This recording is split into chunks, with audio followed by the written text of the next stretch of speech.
under the gleam of stars and artificial suns. The Galactic Council assembled with a grandeur only rivaled by its arrogance. Representatives from every known civilization filled the vast chamber, each cloaked in centuries of power, prestige, or inherited fear. At the center stood the throne of the Galactic King, a throne carved from the bones of extinct titans, symbolic of a legacy shaped by dominance. With a voice magnified by the chamber's acoustic lattice, the king declared the matter at hand, the question of Earth's place in galactic order. He sneered as he spoke of humanity. The Terrans, he said, hide behind treaties. Their weapons remain sheathed. They speak of peace as if it is strength. They fear war. They fear the price of blood. They are, in truth, beneath the status of a military power. A ripple of laughter followed. Whispers of agreement echoed across species. The Nitharak delegate, seven-limbed and lined with metals, chuckled. Even their fiercest warriors are diplomats first. Another voice chimed in. A death world species afraid of conflict? Ironic. The king's eyes gleamed. They are a convenient myth, intimidating on paper, but docile in execution. Their restraint is not honor, it is cowardice. High above, in the viewing galleries, the human delegation sat in silence. The ambassador showed no emotion. Around him, aides took notes, blinked silently, and said nothing. But deep in the shadows of the council structure, one human woman listened. She had no title listed in the registry, no voice scheduled to speak. Her name was not known to most present, yet her presence was palpable to those who knew what to feel. General Vira. Her gaze didn't flinch at the words. No protest crossed her lips. Her stillness was not agreement. It was containment. Containment of something old, dangerous, and sharpened by decades of understanding just how blind the galaxy could be. She rose before the laughter ended and walked out without a word. The sensor's tracking movement didn't even register her. Elsewhere, far from the pomp of the council, Earth's lunar command received a secure transmission. A single code, 2 words long. Black-level clearance. General Vira's return was no longer a question of protocol. It was the prelude to decisions that Earth had hoped would never be necessary. In the echoing halls of Earth's military command, High Marshal Letton read the code and exhaled. "She's going to burn the sky," he muttered. Arguments flared across the room. Political envoys urged restraint. Advisors warned of escalation. Letton waved them to silence. "We insulted no one. They declared us weak. Now they will see what strength without anger looks like." The Strategy Council met in the lower command levels, deep beneath Earth's crust. They reviewed planetary defense grids, fleet positions, black ops readiness. No threats had been made, no declarations issued, but everyone understood what came next. Vira was inbound. Once a frontline soldier, now the architect of Earth's war doctrine. She had written a manual on asymmetric warfare. Her campaigns across pirate space had ended entire syndicates in a month. No siege, no invasions, just surgical precision and untraceable disappearances. She was not known for dramatic declarations. She was known for results that left silence in their wake. Earth's military moved with eerie calm. Civilian vessels stopped requesting new permits. Satellites adjusted orbit. Port stations announced maintenance drills.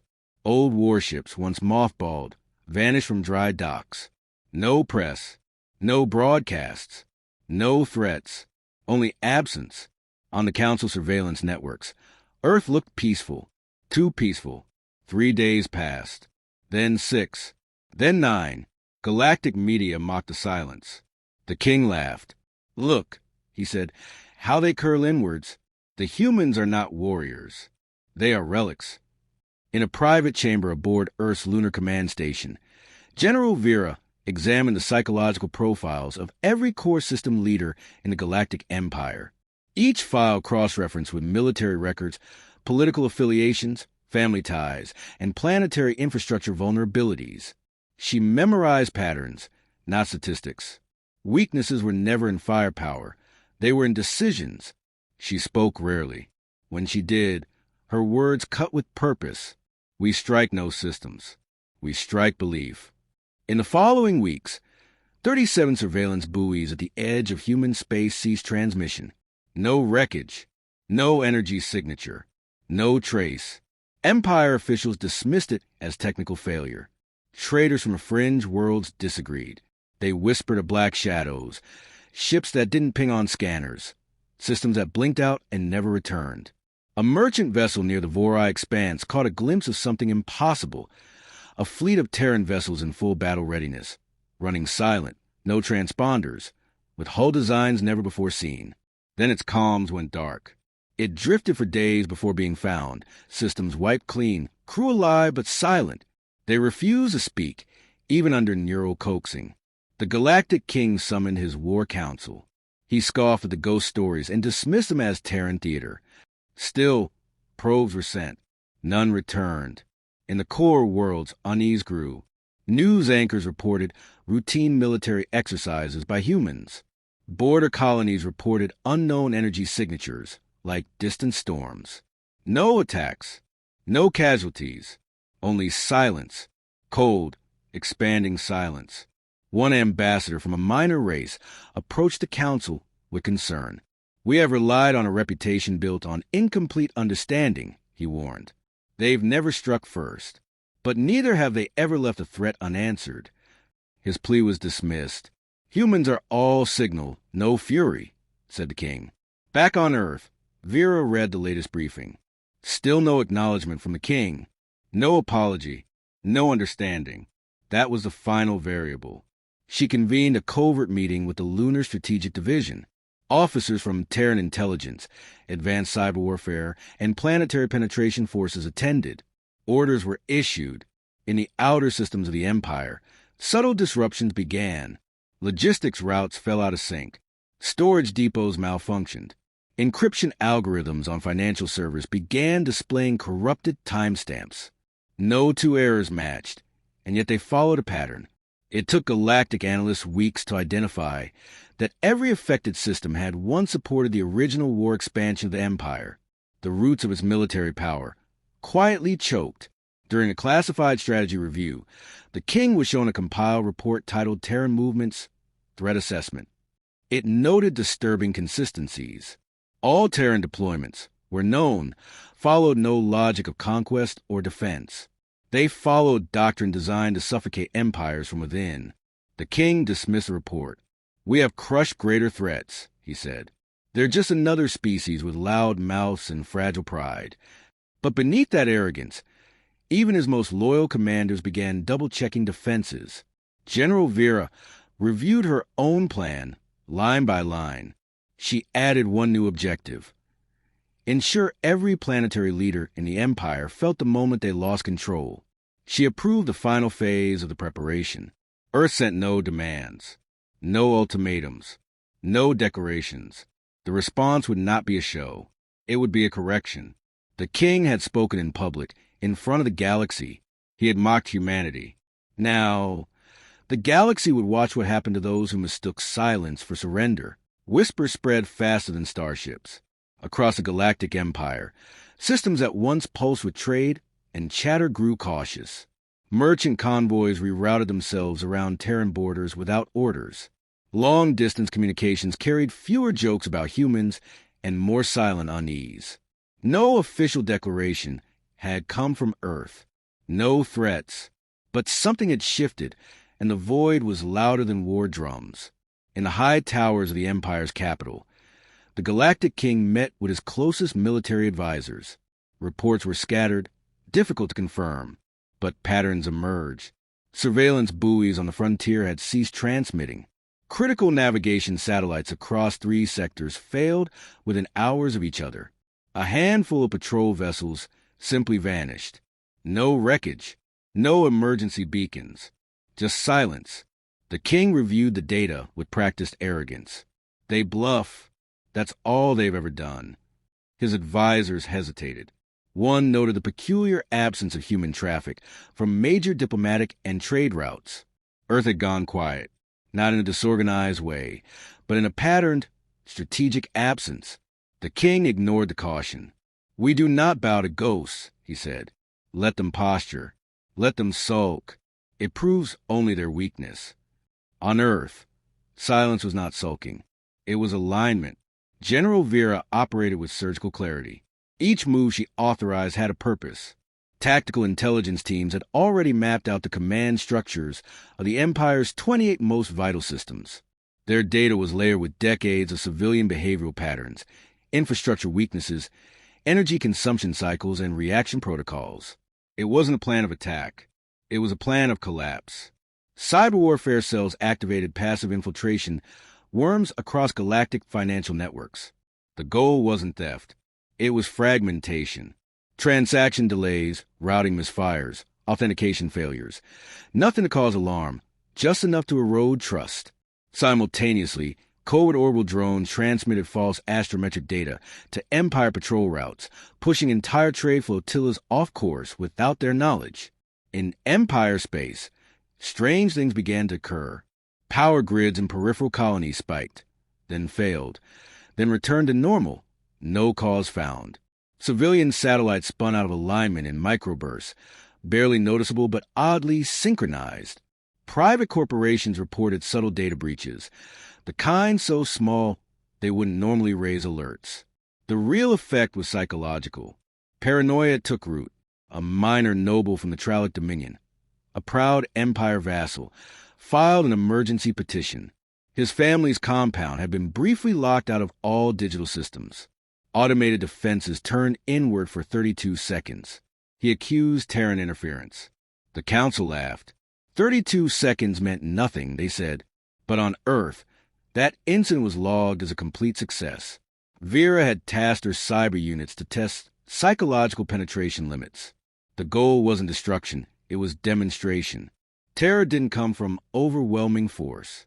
It came from proving you could have destroyed someone, but chose not to. That choice unravels a mind. Alien analysts noticed a disturbing trend. Terran media had gone dark. Public transmissions were limited to music, haunting compositions with no lyrics. When a civilian channel attempted to interview a high-ranking Earth diplomat about the recent tensions, the response was short. There are no tensions. We are merely listening. It was the last transmission that diplomat ever gave. The Galactic King, now under increasing pressure to respond, approved the dispatch of the 12th Recon Armada toward Terran fringe systems. It was meant as a show of strength. The fleet vanished 3 days after entering unaligned space. No distress calls. No debris. Empire authorities blamed rogue pirates. No one believed it. That same day, 17 key military outposts across the Empire experienced simultaneous system crashes. Each lasted less than 5 minutes. No data was lost. But every command system flashed the same encrypted message upon reboot. You are not unseen. Only human systems use that code formatting. Council meetings grew heated. Some members now urged negotiation. Others demanded immediate retaliation. The king silenced them all. Their silence is their weakness.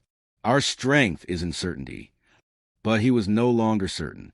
General Vira received new psychological assessments from her analysts. Fear metrics across core Empire populations were up 27%. Recruitment into military academies had dropped.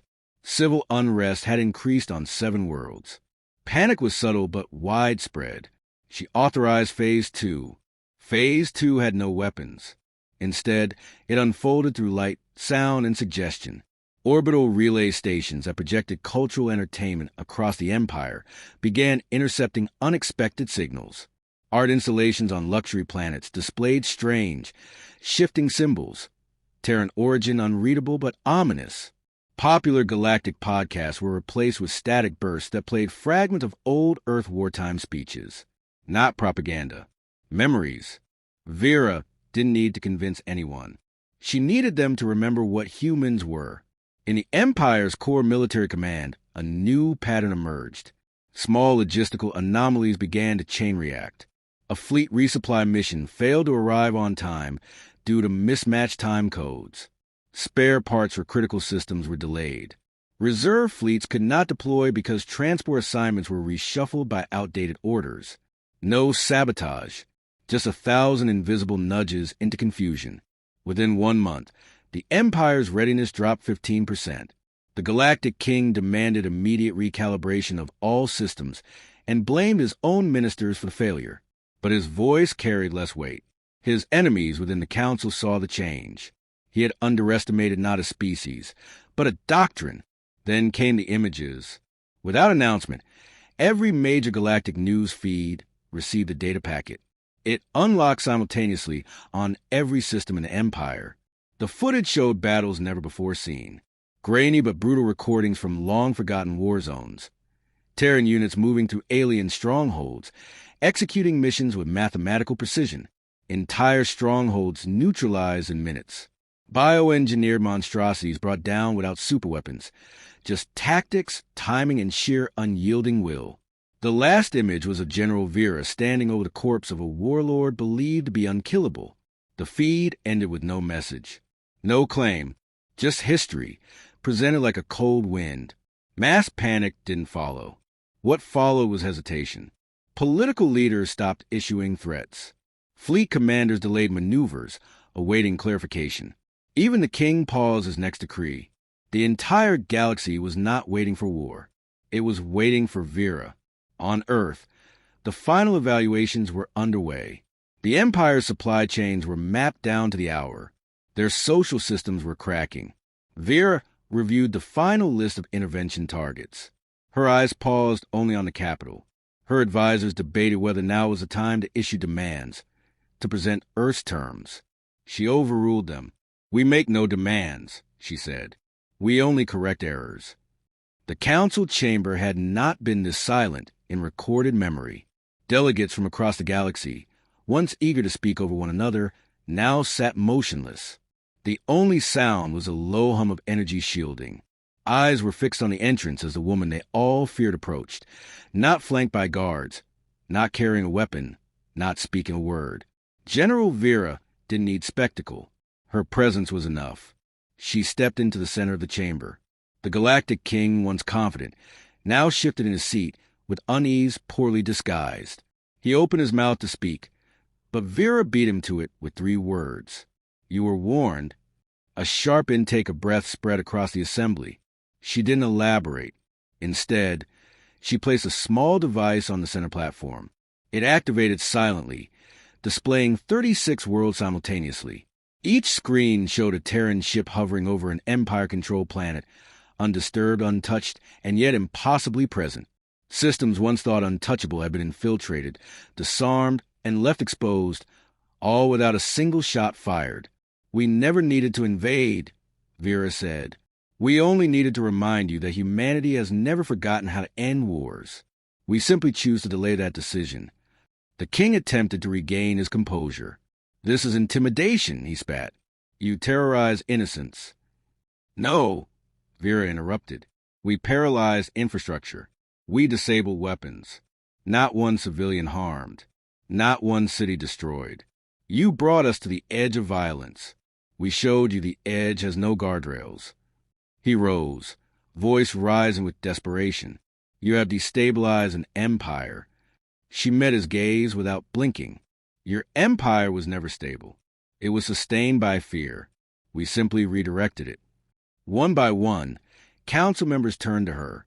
Some looked at her with awe, others with quiet terror. None dared interrupt. She walked them through each planetary action: orbit lockdowns, power cuts, strategic disarmament. In every case, they could not refute the facts. Their own systems had been compromised with surgical precision. Their responses delayed, chaotic, ineffective. "We offered silence," she said, "and you called it cowardice. We offered diplomacy, and you branded it fear. Now you see restraint is not weakness. It is a decision we make." The screens shifted. Each displayed a different feed. Internal communications from Empire planets. Panic, riots, governments collapsing not from violence, but from fear of what could come. Armies refused to mobilize. Civilians demanded surrender to Earth. And in every message, one word echoed louder than the rest. "Vira, you asked if humans fear war," she said. "We do, because we remember it too clearly. You forget because you never fought us in full." The king tried again, voice quivering. This is an act of war." "No," Vira said. "This is a demonstration of mercy." We could have dismantled your fleets. We could have erased your capital. We did not. We have shown you your vulnerability without exploiting it. You now face a choice. Correct course, or test what comes next. The device on the table blinked. A new display appeared, a live transmission from the Imperial capital. Earth's flagship had entered orbit. No weapons fired. No threats issued. But every Imperial satellite had shut down. The sky above the capital city was dark, except for the one vessel that hovered silently, its presence heavier than any barrage. In the capital control center, staff fled. The planetary governor had already declared a planetary emergency and issued an unconditional ceasefire. Military bases across the Empire followed suit. No orders had been given. Fear had made its own decision. Vira turned to the council once more. You have two paths, she said. The first is denial. You convince yourselves this was manipulation. You reassert control through tyranny and lie to your people. The second is truth. You accept that fear, once used as a tool, is now your burden to carry. A silence stretched too long. Then one delegate, a former ally of King, stood. What does Earth want? Vira paused. Nothing. We do not want your systems. We do not want your wealth. We want to be left alone. And if pushed again, we will not repeat this warning. Another delegate stood, then another. None questioned. None protested. The king remained frozen. Finally, someone from his own court removed his imperial insignia and placed on the table. The council voted within the hour. The empire was dissolved.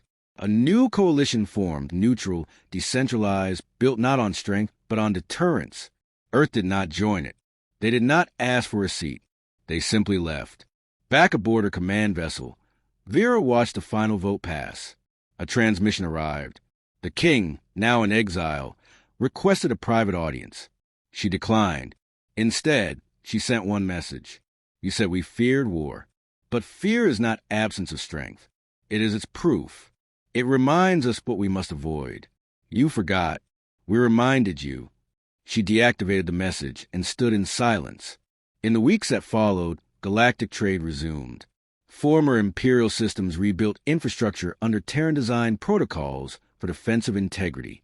No Terran soldiers remained behind. No governors were assigned. Humanity did not occupy. They simply vanished again into the void, leaving behind a lesson encoded in every orbital path and power relay. The story of the silent response spread quickly. Species that once mocked humanity began adapting their military doctrines. Entire academies were restructured to include case studies on restraint, psychological dominance, and asymmetric deterrence. Young commanders studied not just Earth's tactics, but the calm behind them, the cold, calculated control of General Vira. Her name became a caution, not a threat, not a villain, nor a savior. She was simply a consequence. 1 year later, the council held a commemorative session. Earth did not attend. No message, no envoy. Their absence was deliberate. In the corridors of power, her name was still spoken in hushed tones, not because of what she did, but because of what she didn't. Galactic historians struggled to classify what had occurred. No battle, no war, yet an entire empire collapsed. They called it the submission without fire. On Earth, the general returned to silence. She never gave an interview. She never explained her decisions. She didn't need to. Her actions had become doctrine. Her restraint had become the greatest show of strength the galaxy had ever seen. In the end, the king had been right about one thing. Humans did fear war. They just feared what they themselves might do if pushed too far. And when that fear finally broke, they didn't scream. They erased everything. Quietly,